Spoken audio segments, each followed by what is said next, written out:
Hey, hey, AI wise, I just want to let you guys know that there's no guarantee you're going to get hired whether or not you are trained properly in AI. Sure, people may look at your resume and say, "Oh, look, this guy has Claude in his resume. This guy has like Gemini in his resume. This guy has ChatGPT on his resume." But it's not going to matter if all 20 other candidates also have the same thing on their resume, right? So for the most part, um, it's not going to matter.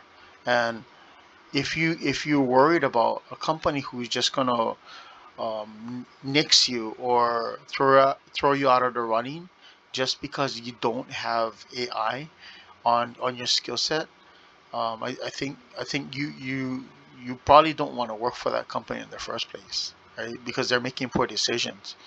You know, this is probably the company that's going to think that AI can get it all done 100% correct when in reality AI can only get about maybe 80% correct and it still needs to have some type of review.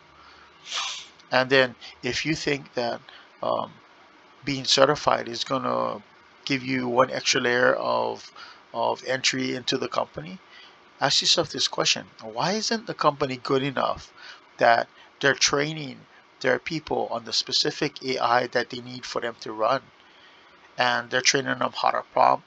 They're training them what AI to use. They're training all the different ways to connect to that AI and how to effectively use it.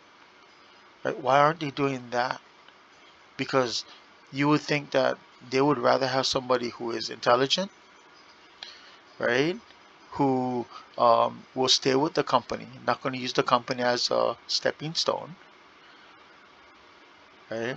And then, you know, have has experience basically, right? So I would say in general, probably you don't need the courses in AI just yet.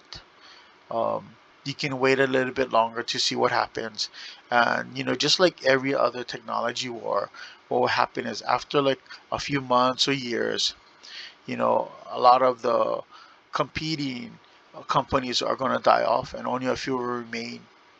And you got to hope that you have the skills for those particular remaining companies, right? So be careful when you go out there and waste your money on AI training. Just saying.